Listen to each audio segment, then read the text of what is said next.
All right, guys, my name is Prashant Kumar. Formally, I'm the president of My Realty Gains. We are a real estate investment management company, and our goal is to, motivate our investor friends and family members. Um, Folks invest with us, and we try to acquire, distressed assets, value-add assets where either due to the management deficiency or because of capital not being available for the management. Uh, we we try to acquire those assets and try to improve the value of the assets by injecting additional capital and by improving the asset class. So that's how we improve our assets. um, and then we have been consistent in returns that we provide to our investors. um, and just a little bit about myself. You know, Basically, I come from a very strong technology and management background. I personally own about 100 units for myself. I've been involved in many projects in GP capacity, in KP capacity in last 5 years, and we bring value by removing redundancies in the process in apartment operations. Um, Besides multifamily, we are into assisted living space also. We have acquired few projects in California last year, and we are working on few more. Um, and I've been a mentor and willing to share the knowledge with the groups, friends, and other investors via social media interactions. We plan to do more syndications going forward. As a matter of fact, we are working on a 228 unit Hmm, deal as we speak, hmm, and we will bring it to everybody's attention in the next couple of weeks. hmm, So we are working on syndication and we are working on assisted living also at the same time. hmm. Having said that, I would like to start the introduction for my dear friend Madhvi Nade. Uh, this is my uh, this is my contact information just for the reference for few minutes. But let me introduce Madhvi. I mean, she has been um, a, a great inspiration for me and for my team members. So I said, Madhvi, why don't you come to our webinar? And she graciously accepted that. And I'm adding few more folks while I'm talking to you guys. So pardon me for slight distraction that I have. But a little bit of introduction about Madhvi. Madhvi is the president and wealth strategist at Think Outside the Stocks. She lives in Austin with her husband and two entrepreneur kids who are aging who are 11 and 17-year old. In 2015, Madhvi quit her consulting career, corporate career, mostly from the Deloitte Consulting, and she, you know, due to health reasons, but that created a big why for her to find alternative passive investment strategies. Since then, she has built a portfolio of single family rentals, Airbnbs, and multifamilies in real estate. In addition to that, she has gone into oil and gas assets and high cash value banking system with her husband. So her struggles with finding the right education and the high quality investment opportunities made her restless and ignited a passion to educate and help the community through Think Outside the Stocks. As a wealth strategist, Madhvi assists busy professionals like us using a twofold approach. Number one, creating a saving vehicle using the magic of compounding in a high cash value banking system. Number two, creating an investment vehicle utilizing the same dollar at two places via real estate syndication like apartments. She is passionate about education and wants to continue to add value and solve problems to set financial, wealth, health in a positive direction, especially for busy professionals, women, and youth of the community. So I just wanted to read it out for her word by word. I admire her quite a bit. Today, you have an opportunity to meet her face to face. Um, So I'm going to turn the stage to Madhvi. Madhvi, I mean, the stage is all yours. The way we would do is, Madhvi, is I would, you can continue your presentation and I will monitor the chat window. Everybody can type their questions in the chat window. And towards the end of the presentation, I will, start asking you those questions. So if you don't mind, guys, try to keep yourself on mute. This session is being recorded and I will share the recording of this session with everybody. So and I'll do that after the webinar, as soon as that is ready. All right, Madhvi, it is all yours. I'm going to stop sharing. Awesome. Thank you so much, Prashant, first of all. Thanks for such a great introduction and the opportunity for me to come here and talk to your group. I'm so excited about it. And I hope, we add some value to all these people who, first of all, have been spending their evening with us today. So thank you so much for that introduction. And honestly, Prashant, I'm inspired by you. And the way you have been posting on your Facebook and live videos, and people, if you haven't I've been hearing Prashant, please do. He, makes an effort to be live and share his experiences. So thank you so much, Prashant, for doing that. You are an inspiration to me too. So, a lot of the areas that we have in common, and also I do the Infinity Banking. So let me start by sharing my screens.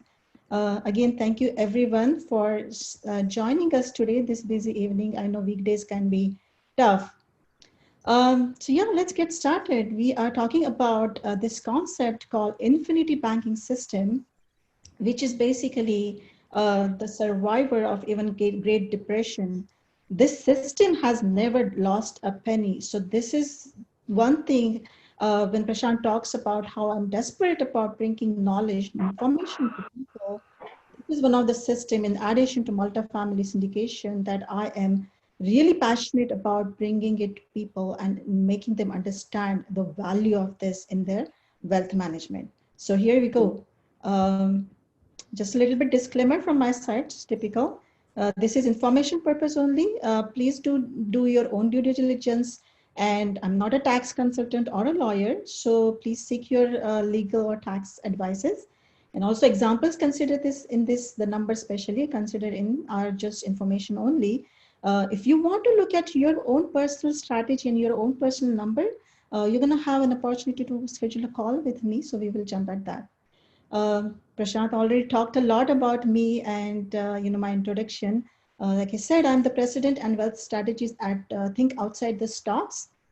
I mainly help folks with the saving and the investing approach, and with the saving is the infinity banking system, and with this investments, it's the multifamily or other syndication models where I strategically synchronize with other syndicators, do the partnership, and bring the quality investments to the table, just like Prashant and such a quality syndicator. So this is the passion, this is really passion. The main information in today's webinar is about the savings vehicle, the savings system in my twofold approach. So the wealth maximization blueprint of the wealthy that I call it, and I'll describe it, is about doing a better savings and having the investing, which is a better investing strategy.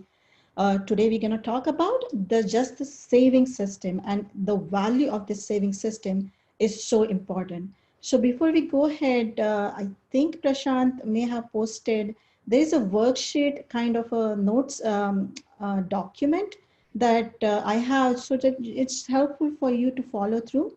And Prashant will be posting in the chat window. Please download it. If you have access to printer, print it, or if you don't have access, just follow through. There are going to be some small exercises, just to have some hard questions. So Madhvi, what I'm going to do is I'm going to download that and I'm going to send it to everybody by email, to all the registrants, because in the chat window, I cannot attach the worksheet. Yeah, that sounds good. So while you're talking, I'm doing that, and everybody should get an email from me within the next couple of minutes. That's something that will be helpful throughout the presentation. So please download that and access that. Thank you so much, Prashant, for doing it. So today's topic, the infinity banking, it has different names: infinite banking, be your own banker, cash flow banking, and infinity banking, etc. So just by show of hands, how many people have heard about this? And how many people are curious to know about it? They've never heard about it. I'd be interested in knowing. Just post in the chat window. Just how many people have heard about this system? Just gonna give a second there. Okay, looks like not too many. So just gonna go ahead and try to get in as detail as possible so that I can explain this concept to you. It's simple to understand. At the same time, it has a little nitty-gritty details. So we'll try to explain it in more details to you. So before we access the infinity banking strategy, right? Let's talk about the wealth maximization approach. The perspective is everything, really. When it comes to our wealth maximization, how our financial strategy look like, we typically save, invest. But what we need is a bird's eye view. And this wealth maximization is that bird's eye view, where you go a little bit up and look at what your wealth has been performing, what your financial strategy has been performing. And that's a bird's eye view. That perspective is everything. And that's what I realized some time back. And that's how I help people to grow, preserve, and protect and pass their financial wealth. So before we do that, let's understand the wealth potential. So what's the typical wealth potential of an individual? So let's take a look at a male 42 years old and with a retirement age 65. Say current income is at 150K. Now, most of you may or may not have that level of income. Some will have more, some will have less.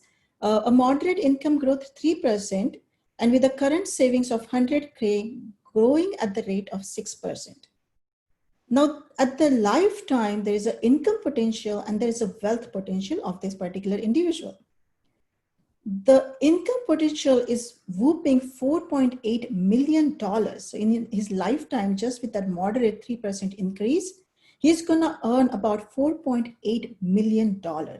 No, not everything gets to us right away, but that's the income potential that particular individual has. And his wealth potential, considering that current savings and returns of 6%, is actually 10 million. So that's the kind of money that we look at during our lifetime.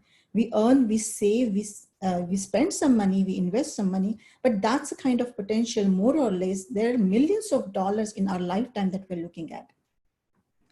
So this, I really like this diagram, this figure. It tells you about how this wealth distribution, this river of money work for us in lifetime. So consider this big tank, right? This is our lifetime potential. We don't get all of that. We start getting it little by little through that pipeline, that inflow that we have. The first filter it gets is the tax filter. And that's the filter that will, get some money out of that system. And then whatever is left, we will try to use it for our standard of living, and we'll start spending that money for our standard. Some of the money that we want to do for future investment or for retirement, etc., we will push up this chute. And this chute gets actually divided into two different buckets. The one bucket is the savings bucket, which we have the emergency reserves.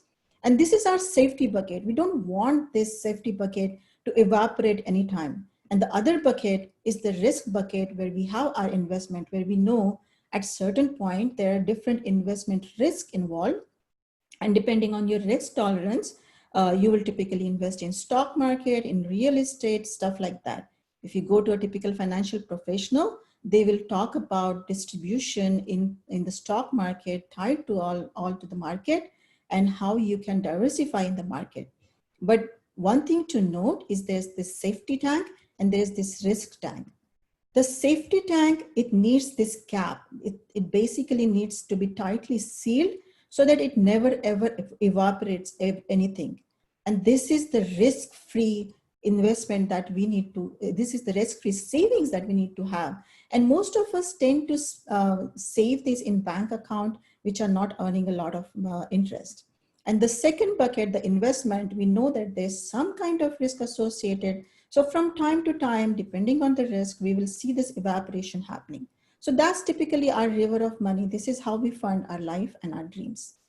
And with the risk tank, when we have the investment, we also have to account for there's some kind of taxes based on what your investments are. And we spend that money in the taxes in that bucket as well.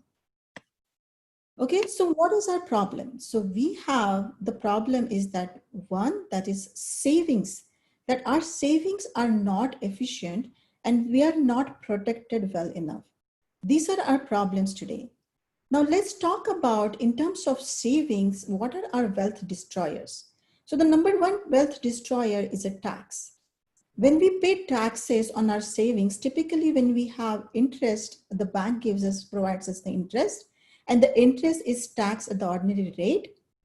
If we are in the higher brackets, Robert Kiyosaki in his book Rich Dad and Poor Dad talks about the quadrant, the cash flow quadrant. And from left to right, the self-employed, if they are at the high, the top bracket, they pay about 50 to 60% taxes on that income. The employees, which are typically us W-2 employees, we pay about 30 to 40% taxes. As the businesses, they can do some more expenses. They pay about 20 to 30% taxes. And the investor, to the surprise, we know that they pay 0% taxes. And Donald Trump, for example, is the best example for this. That's why we need to stay in the investor bucket most likely.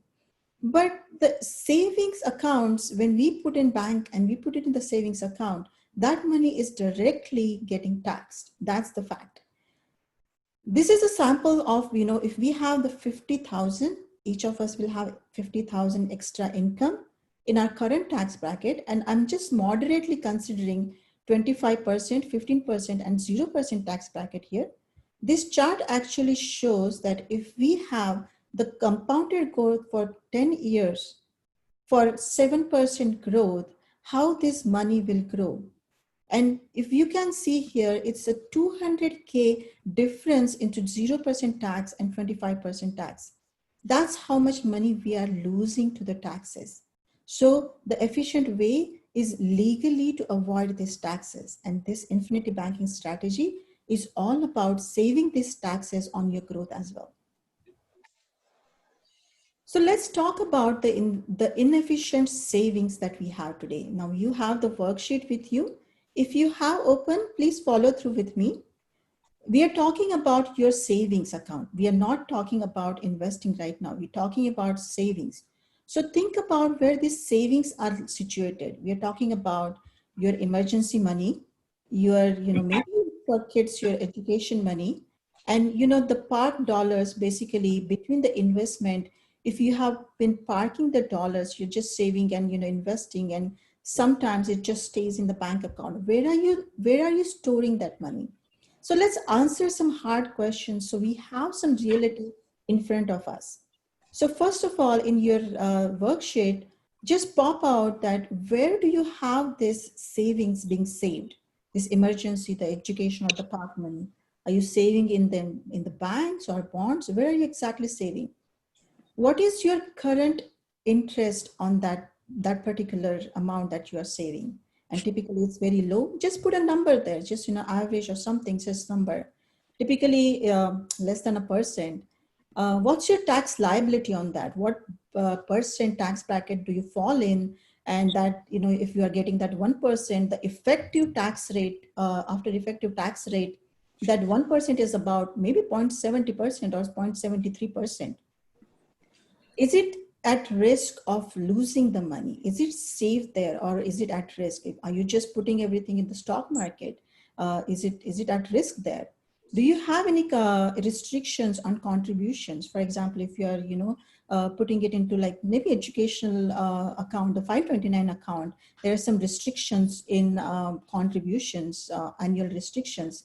Do you have any access restrictions in terms of liquidity? Can you access that within few days? Do you have any purpose restrictions that, hey, you have to be retired at particular age that you can access this from, or your kids need to be in college to access this education money. Does it provide any kind of asset protection? If you have it in bank or something, does it provide any asset protection? And if not, how much do you have to spend in that asset protection? So answer those questions. If this worksheet is just for you, so just put that number over there. And does it provide any additional benefits for saving that, putting that amount, high amount in the banks? Does it provide any benefits? Well, I will say, what benefits really, right? There are no benefits, absolutely no benefits provided. So that's the problem with the savings vehicle. And in terms of the protection, if you have like a life insurance policy, say for example, like a term life policy or a whole life policy too, let's talk about that protection. Typical life protection in terms of life insurance, it comes into different vehicles. So again, there is that exercise, just put in front of that, what is life protection that you have? Is it term life? Is it a whole life? Is it an IUL for you? And what type of annual cost do you have? Say if you're paying, say 1,700 for 30 years in a term life policy, is that refundable for you? What's that annual cost? And multiply by that by 30 years and see that what that 30-year cost for you. If it is just a term life, that 30 years is basically just money down the drain for you. What is the value if you have like a whole life policy? What is the value after 30 years in that particular policy? And what is the protection that you have after 30 years? And if considering that 30 years, is there a rate of return that you can actually identify? You can put a number to it on that particular protection. So this is the problem. You can see your own number, your savings and protection are right in front of you on your face, and look at it and see what that story that it tells you. And this is the perspective, the bird's eye view that I'm talking about. Savings typically we don't have any much choices. So that goes neglected. And Infinity Banking is something that we can provide that focus right back at it. So today's focus is that solving the savings vehicle, all those problems that we talked about, we're going to talk about it today. So what's the solution that we need? We need a solution of the savings system, which basically never loses money, which does not have a contribution limit, which grows tax-free, which has a much better interest rate than banks can provide us, which is liquid and available during our emergency anytime at a very short notice, which we can withdraw at any time for any purpose at any age, which also can be managed as a tax-free withdrawal with strategy. And we can park this money between the investment to earn this compounded interest. So this is the savings vehicle that we are looking at. And trust me, all these benefits, all these things can be achieved in an Infinity Banking system. If you had not known about this, this is the aha moment that I had when I realized that everything can be managed with the Infinity Banking system. And most importantly, it is a zero risk. There is no risk. It will never lose money. It has never lost money for hundreds of years, and people have been using, like Rockefellers have been using this system. Let's understand the hierarchy of wealth. Now, Maslow had created a pyramid for human needs, basic human needs. Now we utilize this pyramid and we actually are turning the financial strategy in terms of this pyramid. This pyramid is a very good perspective of how your financial health is. Now think about it. This pyramid needs the foundation to be very solid. That's never gonna move. That's never gonna lose any money. Think about it in terms of camping. When you go out and go in the camp and you put out the tent, we really enjoy that. But would you stay in that tent for 365 days a year? No, you want to come back to the house where you have the foundation, you have the roof on your head, and which is so sturdy. That's exactly what this savings and protection needs to be. And in this pyramid, as you go up, your direct investing, your indirect investing, and your speculative investing, especially in stock market, comes in picture. As you go up, the risk of investment goes higher and your control goes down. The savings and the protection, that's the one that you need to be full, complete control of. So we start at Think Outside the Stocks. When I help you, I start with at the foundation. At the foundation of this is a high cash value, believe it or not, but life insurance policy. And that's the basis of this infinity banking system. This infinity banking system combines your savings and your protection. You are your biggest asset. So this is the combination that is at that foundation that never loses money, that gives you all the advantages that we talked about some time back. And then as we move up, as you go up, you kind of start doing other direct investing when it comes to businesses or your real estate investment.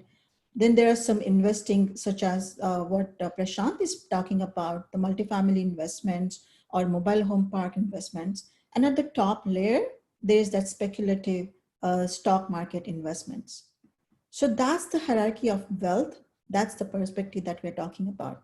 Just to recap, at the bottom, we have that emergency money, that protection that never loses money, that provides that hedge against all the chaos. This is the insurance, this is the wealth maximization account that we create. As we go up, we have different type of investments. When your money overflow from this account, the wealth management account, we call it as an opportunity money. You can also leverage this money and fund your investments. This is the strategy of using the same dollar at two different places. We will go in the details a little sooner in this presentation, but understand that concept, that opportunity money it can fund your investment if it overflows beyond your emergency money. And when it starts creating that earnings and that cash flow, it can actually come down and fund that wealth maximization account and keep on providing that compounded growth for you.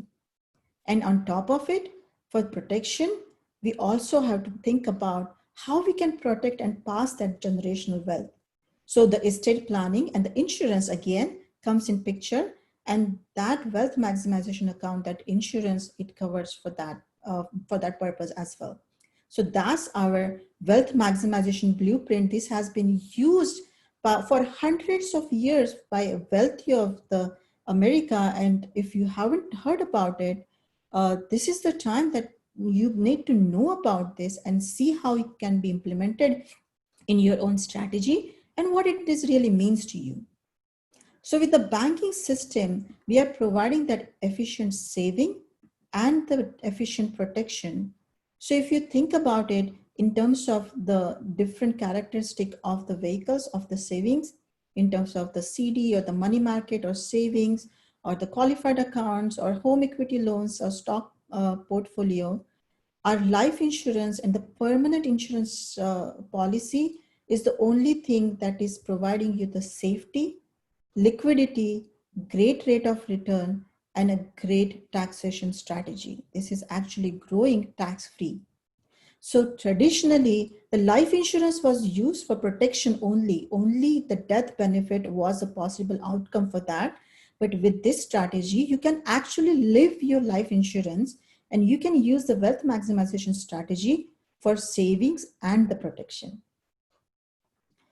Just to think about it a little differently, we have been saving money in say 401k, in our retirement account, in outside of the 401k, and say if we start saving in this life insurance policy too. Suppose you have at the end of, at the retirement age, you have to start taking about 80,000 to live on every year. There are three buckets of money. The first bucket is the pre-tax, which is your 401k. Now 401k, it has been brainwashed to us that we have to do the retirement account. We have to do the 401k account. But can we think about it that we don't know what the tax rate is going to be 20, 30 years down the line when we actually retire? This is like writing a blank check to IRS. IRS can change these rules anytime. Assuming that it's the high tax bracket, and that's the Congress playground, by the way, we have a lot of money that we will be spending in taxes out of that 80,000. The second bucket is the post-tax money where growth is taxed in the capital gains. The last bucket is the tax-free, and that's the life insurance bucket. So for the same 80,000 that you took out from these accounts, the 50,000 is what you have from your Congress playground, the 401k, the retirement accounts. The post-tax is about 66,000. And if you take out from life insurance, you get all the 80,000 to spend for yourself. So this is a strategy which is actually can be used for long run too. Now let's talk about why do you need to be thinking about being your own banking? Why do you need to start thinking about leveraging your own money? I did this small video a couple of days back on Prashant's timeline. I don't know if you had a chance to look at it, but if not, I'm just going to quickly run through it. Being your own banker is about using the power of leverage. When the bank, you provide about $10,000 to bank to safekeep, they may be providing you about 1% interest, say about $100 for about a year. And after tax, it's a little bit less, by the way. And suppose somebody else takes a loan of that same 10,000, and on an average, the bank provides 8% interest. That's about $800. Simple math is about $700 profit for bank from that 10,000. But think about it. It's about 700% profit. And this does not even consider the fractional reserves the bank has to carry, which typically, by the way, is 3 to 10% of that $10,000. So that's the power of leverage. That's why the rate of return is really high for the banks. And this is exactly what you can do in your system and use that power of leverage. And now quickly, so simple interest basics. Interest is something you earn or you pay. The green bag is here, the green box is here, where are typically people where we save and we pay in cash. We earn that interest. And the red box is where we borrow for the bank, for example, like car or houses. So we borrow from for a bank. And the small line up there, that's on the sideline, the green line is about that added interest on top of it. Now the type of spenders that we have, there's debtors, which basically will always loan money from bank for whatever matter it is. There's a car or house or education or even vacation at some time. Typically, this is how their bank account looks like. They're always in negative. They're spending money, they're returning that money, that they're taking that loans from the bank and then returning to the bank. That's the continuous point. There are a lot of people like us, we are savers. And this is exactly what I did in my life. We saved. When we wanted to buy, we emptied out our bank account substantially. We paid for that car. Same thing, we saved, we did a down payment for our home, education, maybe, for my kids, I would have done the same thing, but now my strategy has changed. So typically the savings account looks like what the right-hand side shows like. It is a good account, it is a good standing, a little bit of saving, but we keep on constantly losing that opportunity. Now, what is the true cost of doing that? What is the true cost of saving and emptying out your bank account? If you're saving $1,000 per month and you're getting uninterrupted interest of 6% for 30 years, say, the green chart shows your growth. It almost is $1 million at the end of that 30 years. But since we have been saving and emptying, the orange chart shows what typical our bank nature shows. This is actually another aha moment. I realized that, my God, I'm losing that opportunity. I'm losing that opportunity cost of saving and getting that compound interest for myself in the bank. Well, why would I do at first place? Because the banks are not giving us enough interest to have that compounded growth. So the compound interest, as Einstein says, is the eighth wonder of the world. He who understands it earns it. He who doesn't pays it.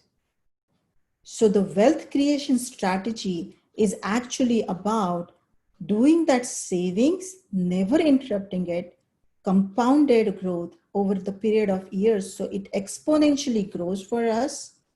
And when we want to spend money for car and home and other stuff, we are actually leveraging that money, taking that loan, and paying off that loan step by step. This is the strategy that we're going to talk about. And what happens to our savings account is actually at any point, it looks much, much better. And as year pass by, it starts looking better and better. And it is one of the support that we can also provide and utilize by multiple examples like 529 instead of 529 to support the education cost, to support our retirement, etc. So this is the wealth creation strategy where we want to save, we want to earn that compound interest, we want to leverage, and we keep on going, compounding year after year. So the solution, the infinity banking strategy, that's the strategy. Now let's go back to our the original diagram about how the money keeps flowing, and let's put this saving replacement strategy, the infinity banking strategy, in our savings, the safety bucket. So before just before this, when we were pushing our money up this chute, we were putting into the safety tank and the risk tank. Now in the safety tank, instead of putting into the bank account, we are going to create a cash value life insurance policy, which will not only provide us a high growth, which is tax free, but which will also additionally provide us a death benefit. And this is the cap. This is such tightly sealed that this will never lose any money for us. Now, remember some time back, I was talking about that if banks give you any additional benefits for keeping that money in their account, they don't, right? But in here, for keeping that cash value system in the life insurance policy, the death benefit is a benefit that you're going to get. There are many benefits also on top of it, and we will talk about it in a minute. So we will continue to have those investments, which are risky investments for us, which will still have the evaporation. But the main strategy here is about keeping that tight lid, that tight cap on our emergency account. So in terms of using the leverage, now Prashant tells me a lot of you are investors and savvy investors. So let's look at how the investment would look like and how you can use this leverage of the infinity banking policy in your investment strategy. Suppose you want to buy a typical rental house, right? In your savings, in your permanent insurance, see if we place this emergency saving, your business or property reserves or opportunity dollars in this bucket, in the life insurance, in the infinity banking bucket for you. If you want to purchase a rental house, we do take some bank loan and we do provide some down payment. What we typically would think about doing is that emptying out that bucket, which was our parked money, which was our opportunity money, and pay our down payment for that rental house, for that particular rental property directly with the money. So that's again the strategy of emptying it out. What instead of that we can do, that we can borrow, we can take a loan instead of emptying it out and pay using that borrowed down for the down payment. And instead of emptying it out, we have that money as a collateral and it still earns that compounded interest. Now, many of you may have used 401k for taking a loan. When you take a loan from it, it stops earning or being invested in the market. But here, it's still earning that compounded interest, and you are also leveraging that amount to buy your investment. So this is how using the same dollar at two different places works. So it's a strategy of borrow, not withdraw, where you can have your money do the job at two places at once. So summarizing it, the life insurance, the high cash value life insurance policy is being your own banking strategy, the infinite banking strategy where you can protect, preserve, and pass generation wealth. And this is the way the life insurance is not just for a death benefit anymore, but you can live your life insurance by having no contribution limit. You can set your own contribution limit based on the death benefit that we have to structure it strategically. You can set your own contribution limit. Your money grows tax-free, and your distributions could be tax-free too using the leverage strategy. The loans are never taxed. You have the guaranteed returns, which is government mandated. 3.5% is the guaranteed returns, and plus proven dividends. We do this with very known mutual life insurance companies, which have been in business for hundreds of years. The access to money in case of emergency is absolutely immediate, no questions asked. They will just ask you, where do you want your money? There's no approval process. There is no credit check or anything of that sort. There is no limitation on access. They cannot say that, hey, if you don't use it for education, you cannot use it, which typically happens with the 529 plan. But there is no limitation on retirement age or purpose of it. And it automatically provides asset protection in most states. The creditors do not have access to this cash value in most states. You have to check your own state regulation for that, but they do not have access to it. And sometimes in most of the college applications, this money is not even accounted as assets. So that's kind of an additional benefit there. You can pass this wealth tax-free to the generation. So at any time, the death benefit is always tax-free to your next generation or to your heirs. What's interesting is this has been, like I said, existing for hundreds of years. Walt Disney used this strategy to start his Disney World. When banks did not give him loan, he used his money from the life insurance policy to take a loan from and to start the Disney World. J.C. Penney, he used his money after 1929 crash, and John McCain actually used to fund his campaign against Obama. Now, the most interesting is the Rockefeller family. Rockefeller family, there is a concept called family offices. They have a family office, and what they have is a combination of a strategy of a family trust and a high cash value life insurance policy. Whenever a new person is born, they create that high cash value life insurance policy for them. And this is the way Rockefeller money is still supporting about 150 years. And if you think about it, this is the great strategy to even keep on consistently having and passing this generational wealth and building it more and more. So how to use the same asset at two different places? The infinity banking asset is called the AND asset. You create that wealth maximization account within the life insurance policy, and you start earning that net cash value.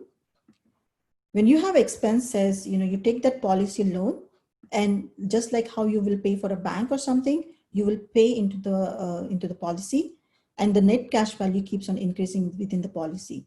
But I would recommend, before you spend that money and account for expenses, I would recommend to invest that money into rental or other investments, direct or indirect, as the pyramid we talked about. And we take that policy loan, fund our investment, get that cash flow, and fund that life insurance policy back again. Most common question that people will have, and I always get, and I decided that let me just address that before I have that question, that why not borrow from my own policy? Why not just empty that cash and borrow from my own policy? Well, you're losing the opportunity cost. Look at this chart. If we have 2,400 per year, say for 20 years, and say at around age 30, we removed about 35K, this is the drop in the potential income that we have. So the exponential growth will happen in both the cases, but this is the difference that we'll have. And this is exactly what we are trying to avoid, and we don't want that to happen. And that's what the opportunity cost we're trying to avoid. When we borrow from our own policy, and we don't, basically from insurance company and not from our own policy.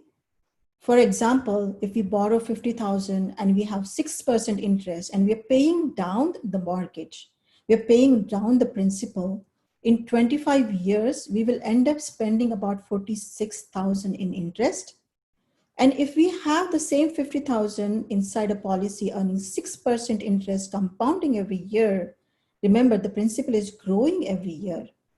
We have interest earned at the end of 25 years about 164,000.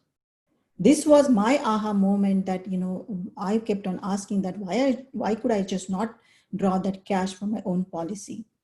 So this is why we need to implement the strategy of not pulling your money, but instead of leveraging your money from the insurance policy.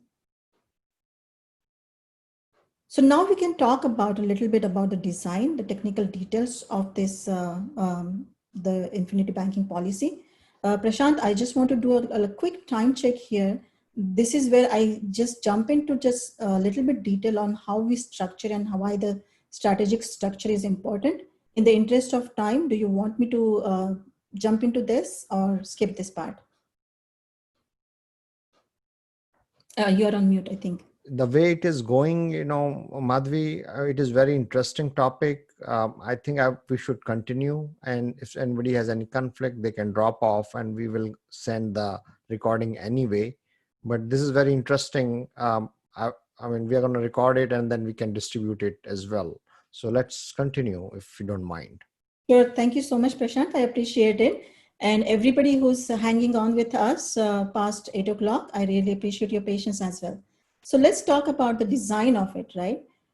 So a typical whole life policy, you may ask, Madhvi, the whole life insurance is really costly, an expensive insurance policy. Why would I do that? Well, the priority of the whole life policy typically is the death benefit. Cash accumulation is just something as a side effect. It happens in the insurance policy when it comes to the whole life. But when we say that we strategically design this policy, what we do is we overfund the cash part of this whole life policy. And on the right hand side, we can see that, we push, instead of that 100% premium going towards the insurance, we push the only 1/3, sometimes like an 80-20 split as well. We push that premium to support the insurance, only the 1/3 part of it. And the 2/3 part of it is something which is called the paid up addition, which accelerates your cash growth. This is the part which provides you the high interest rate in here. And this is the part which is flexible, which is liquid from day one. So you can literally implement this strategy. And when you have that 2/3 of premium going towards the cash value, you could just turn around and borrow from that, leverage that money, and implement into whatever investments or other things that you want to support. So again, the difference here, instead of supporting just the death benefit, the cash value accumulation is the number one priority of this Infinity Banking strategy, and the death benefit is a side effect of it. That's the difference. That's the implementation difference. And not many life insurance agents would do this or know about it. That's why it's really important to implement this with somebody who understands this. Given an example, now this is a real example actually. This is coming from a life insurance policy. This is my personal policy, and we did this with an agent who did not understand the focus of cash value growth. And the focus was actually just the death benefit. So we have about 7,500 in yearly premium. And on the right hand side, you can see the red numbers is, is typically what that accumulated cumulative premium that I have, we have paid in this policy. So you can see that at year 10 as well, there is just the cash value in this policy is just about 61,000, and we have paid up about 72,000 into it. Jump to the 15-year mark, we have 104,000 in cash value and 105,000 cumulative premiums paid. So this is really at this point where it breaks even at the age of 15 years. And rest of the time, the cash value is much less than what the premiums have been made. And this is where you are actually losing this expense to the insurance cost. And this is where, there is a common belief that the insurance policies, the whole life policies, are expensive. And the 15-year mark, please note that the 15-year mark is where that breaks even. So Madhvi, there was a question. Sorry, I'm jumping in. Saurabh was asking is, how the life insurance payments are tax free? I mean, that was a fundamental question. That's why I said, let me ask you before we go So further. the payments are not tax-free. The growth inside is a tax-free. The Okay. payments are post-tax payments. The growth, that's the interest, that dividends and the interest that you are earning inside of the cash value of the policy, that's tax-free. Does that answer that? Yep, that answers it. Yep, Perfect. please go ahead. So Infinity Banking strategy, the step one is that strategic structure I just talked about a few slides back. Step number two is max fund your cash portion of that life insurance policy. So there is a minimum requirement payment and there's a maximum payment. If you adding that maximum payment into the cash part of your life insurance policy, that's what is going to generate that growth. Then the step three is the receive guaranteed dollars and the dividends year after year. Step four, I kind of see that I have numbers kind of misaligned here. But step four is let it grow without disturbing for years. And if you need that money, use the accumulated cash value, use the leverage to use that money. Now let's jump into the example. I'm taking an example of a 40-year-old who's contributing contributing 20,000 per year.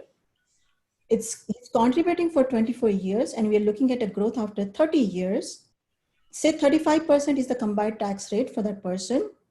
In the insurance returns in this policy, 3.5%, which is the government mandated policy returns, an estimated of 3.4% dividend. Now this estimate is based on what last year dividend has been.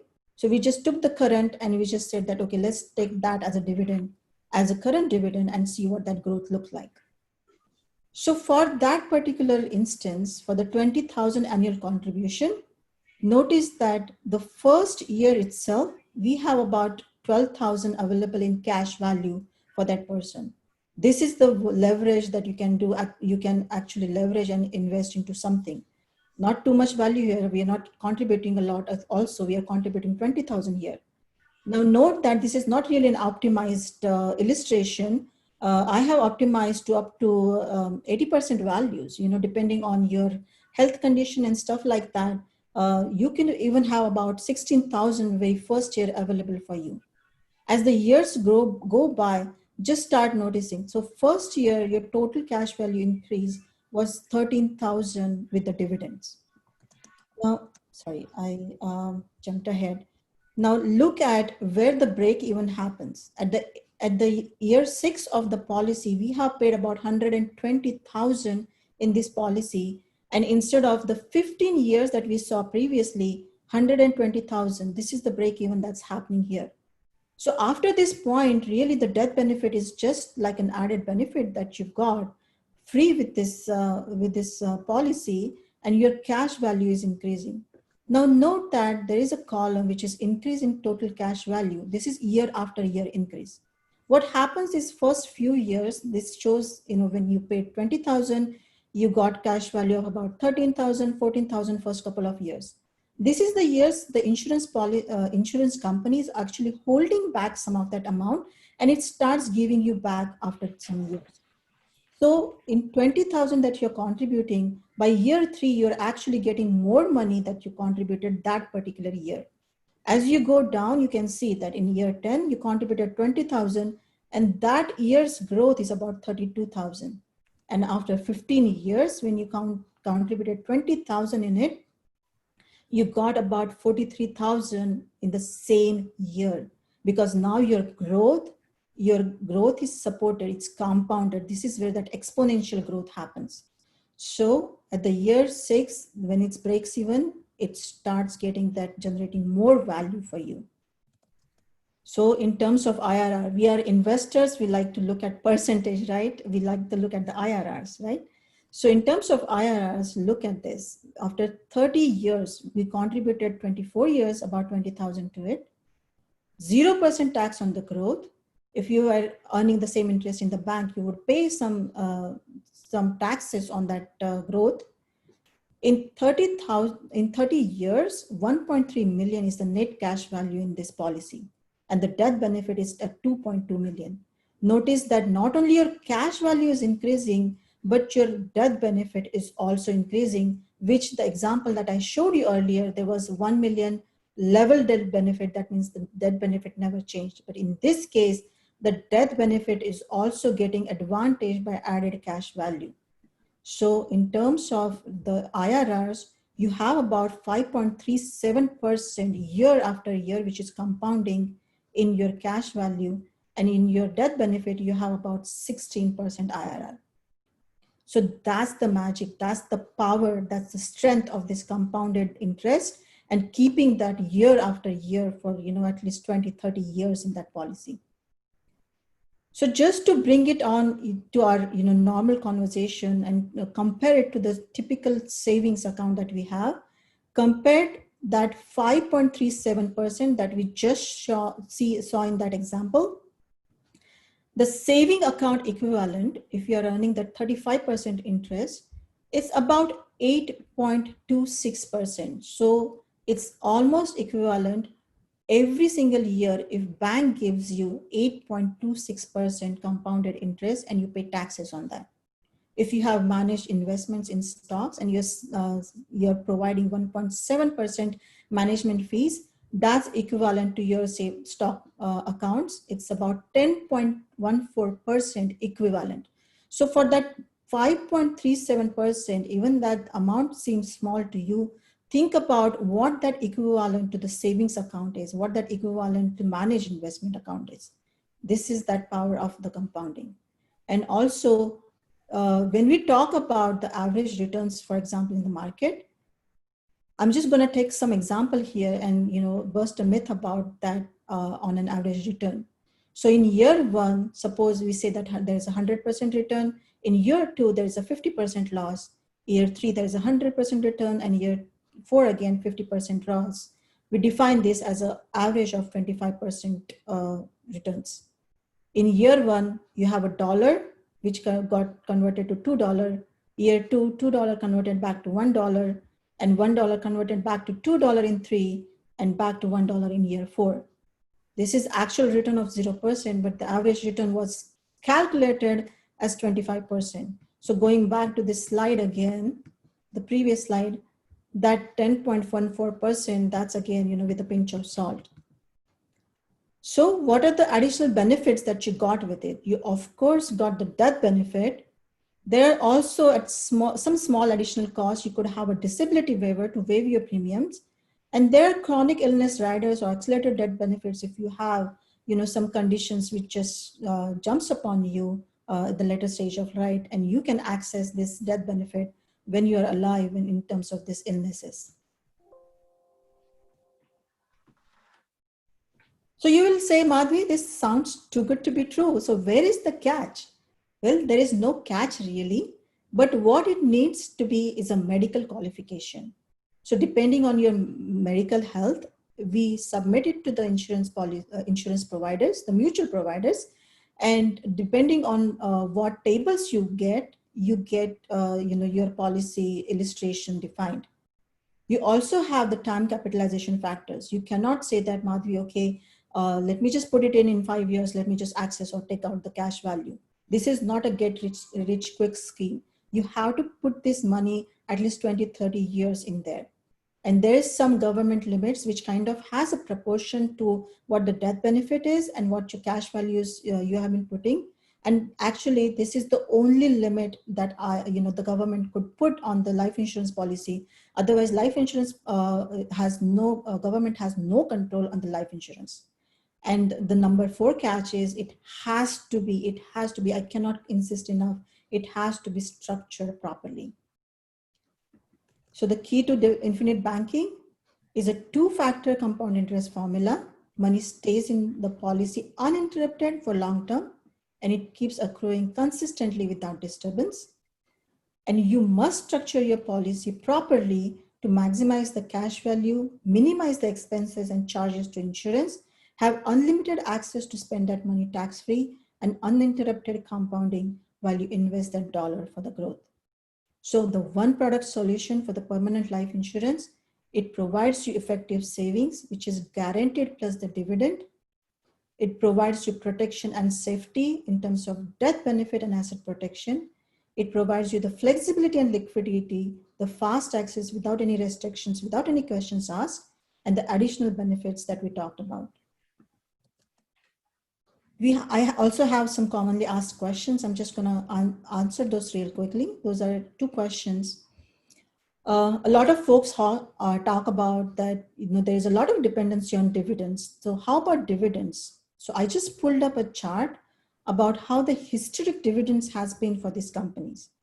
So mostly we do structure these policies in a very well-known companies, the companies like Mass Mutuals, Penn Mutual, Guardian, etc. And this is their historic dividend rate. And you can go back and look at since 1990s, they have been consistently providing this dividend. And there is never a zero in any of these tables. So this is the rate that they have been providing. And actually the 6%, around 6% is on the one of the lower side right now. What about the insurance safety is another question that I get asked. And as I said, this survived the Great Depression. This has never lost a penny in 200 years to anybody. Banks actually have high cash value life insurance policies on their executives. These are called the bank-owned life insurance, BOLIs. For example, Bank of America has 21 billion in secured in this policies. The contract for the government imposed contract is 3.5%, and plus dividend is what we get. These companies, like I said, is hundreds of years old. Like for example, Penn was founded in 1847. And these assets that get distributed, the insurance company don't use a lot of leverage, but they do the cash flow dollar to dollar. They have at any point of time sufficient money to cover any claim or any claims that they have.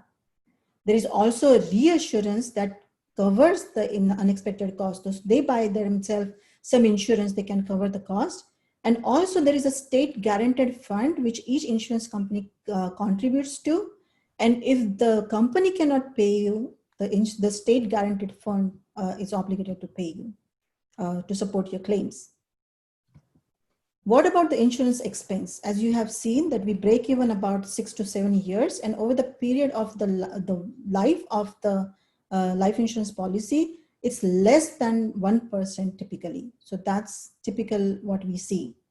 So just to review again what the wealth maximization strategy is, the wealth optimization blueprint is about funding this foundation, the wealth maximization account, the bottom layer with the emergency money and protection, have the opportunity money, fund your investments, have the earnings and cash flow, fund back your bottom of the pyramid, which is sturdy, which will never lose the money, provide a high level protection in terms of estate planning and the insurance cost, and take back your control.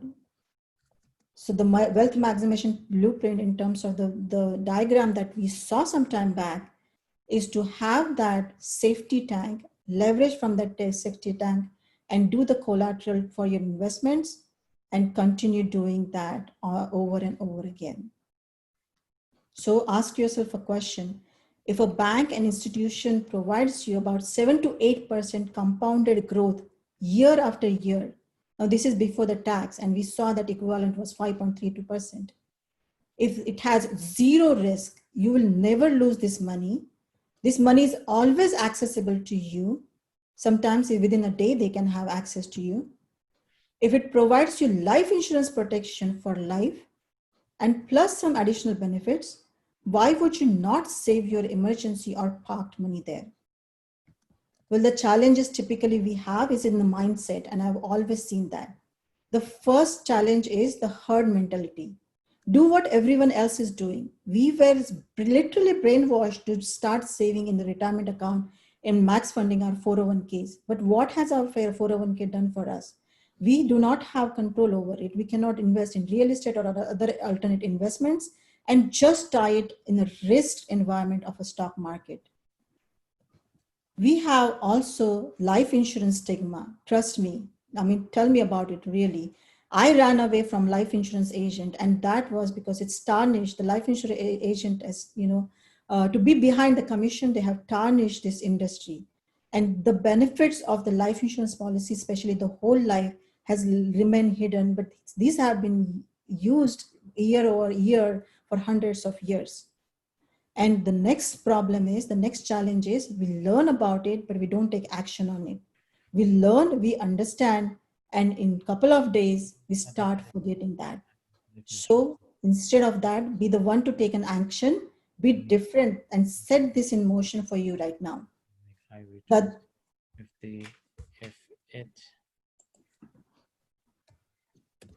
yeah, I'm going to take a pause here now. Break even on cash value and life insurance. So there is a question, Madhavi, Saurabh is asking, just to confirm, if a 48-year-old starts doing this, then by age of 60, the maximum they have put in is about 200,000. Is that correct? You can set your own limits. You actually have, like I said, there is no contribution limit to it. It has to be in proportion of the death benefit. So based on the way I structure it, I do a reverse engineering approach. I look at how much money you want to keep it in there, how much you want to maximize it. Do you want to fund it in first year, or do you want to fund it in like 7 years and stop after that? Or if you want to keep on funding it for lifetime. So I look at all the different criterias, and then I help you do that. So there is really no contribution limit. You can set your own contribution limit to it. Great. So Lam has asked a question, and I would let Lam speak. Lam, do you want to ask that question? Yes. Hi. Can you hear me? Yes. I didn't realize I was unmuted already. So I'm sorry I hopped on late. So I know this life insurance debate is a very controversial topic. There's one school of thought that has once said that life insurance should not be used as an investment vehicle. And the reason why is these people say that the money that they can save from the life insurance premium, they can use it as capital for other investments that they can make higher rates of returns. So if it takes 6 to 7 years to break even in the cash value of the life insurance policy, wouldn't that be 6 to 7 years of wasted potential gains in other investments? What would be your rebuttal to this argument? Great question, Lam. Thanks for bringing this perspective. So first of all, the vehicle that we are talking about is a savings vehicle. So that's the first differentiated, that we have to keep on looking at it as a savings vehicle. We are not talking about your investments in here. We are talking about the investments as we have seen in the diagram, the pipeline diagram that we have seen, the investment which has the risk, and it has a chance, even if you have protected, in the real estate, you have an asset-backed protection to it, it still has some risk. So we are talking about the savings which you anyway have to provide as your emergency fund, as an education, or even you are parking between the investments in here. So this is the one thing that you have to remember, that this is a savings vehicle, not an investment vehicle. And yes, there is a lot of school of thought which says that, life insurance is waste of money, but we just looked at, how we can reduce the cost of life insurance over the period of time. Now we are combining the two products, the two benefits. If you have, say, for example, a life insurance policy, say a term policy, and paying about $1,700 or say $2,000 a year for 30 years, that's $60,000, you're literally draining that money. You instead bring it to this strategy, and you implement that so that that drain is not happening. So one important differentiator, that this is a savings vehicle. This needs to be applied where you have that emergency buffer, your business reserves, your personal reserves to support your family in time. Does that answer your question? Yes, thank you so much. So this is life insurance is seen as a savings vehicle and not an investment vehicle. Is that? Yes. I cannot insist enough that this is a savings vehicle where your emergency money and your other money is growing better than the bank is giving you the money. And at the same time, you have all these added benefits to it. I got you. Thank you so much. You're welcome. Great question.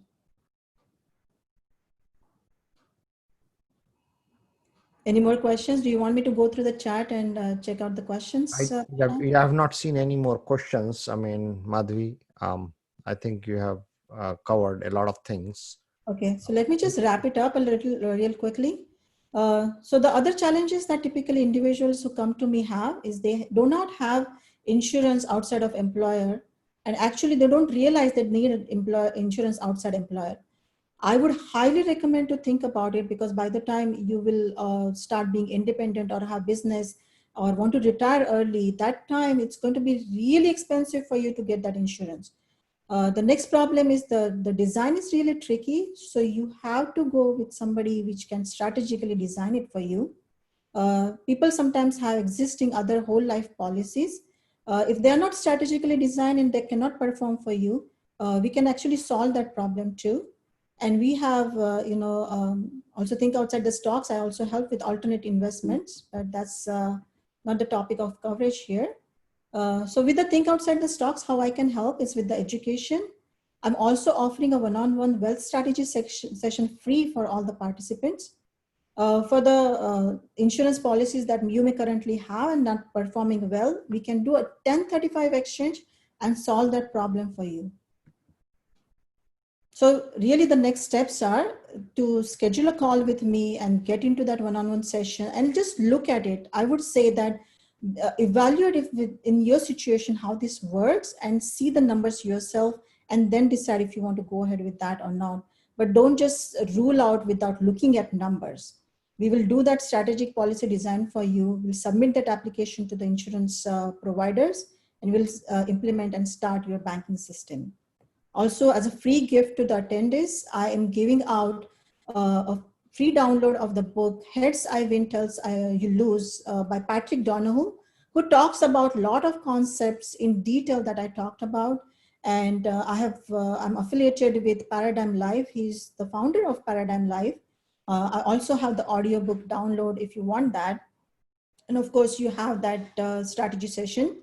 So if you want to get any of that, just text THINK to 31996, and you will automatically get the access to these resources. And or you can also send me an email at invest@thinkoutsideTheStocks, or you can just jump on my Calendly and schedule that strategy session. So Prashant, at this time, looking at interest, I would recommend to have the next advanced education where I can come up with some illustrations and numbers, and we can actually talk about how this strategy could be alternative to your educational year 529 plan and better for you, how you can invest using the same dollars, how the leveraging actually works, looking at the numbers for this particular vehicle. And also for the retirement strategy, how you can use a volatility buffer concept where you can, after the retirement, the ups and downs of the stock market can be managed. So, that's one of the things I will recommend. And thank you so much, everybody, again, for being patient and staying with us 20 minutes over the clock. And please get in touch with me. Just the information is on your screen. Feel free to get in touch with me. Thank you. So guys, thank you so much again. And Madhvi, thank you so much for this valuable information that you have provided. What I will do is I will probably, when I send the recording of this to everybody, I will ask if everybody is interested in a second session, which will be more in-depth session, maybe in about a month's time from now. I mean, I personally am very interested to know a little bit more. So chances are we will set up another session with you. I'm thinking maybe end of September, something like that, or early October. But in the meantime, folks can definitely reach out to Madhvi. You can reach out to me also. I mean, you have my email address, which I'm typing in my chat window, prashant@multifamilyrealtygains.com. You can reach out to me by cell phone or via email, any questions. And of course, you can reach out to Madhvi, just realtygains.com. So yeah, thank you again, everybody. In the interest of time, we will try to wrap it up now, and we will be back soon again. Madhvi, any final words? Thank you so much, Prashant, for inviting me. I enjoyed. I hope we added some value to your group here today. And please feel free to get in touch with me and schedule a call with me. Thank you so much again for your patience. Thank you, Madhvi. Thank you, everybody. Good night. And we will send the recording out for those who have missed portion of today's session. Good night, guys. Madhvi, thank you so much. Thank you. Bye. No, it was great session. It was great session, Madhvi. Thank you. Thank you. I hope it was a good information for everyone. For me, at least, it was a great information, and I'm pretty sure folks definitely will reach out to you, and hopefully that would it will result in some conversion of. I look forward to helping more people. Thank you Yeah, so much. thank you. Good night, guys.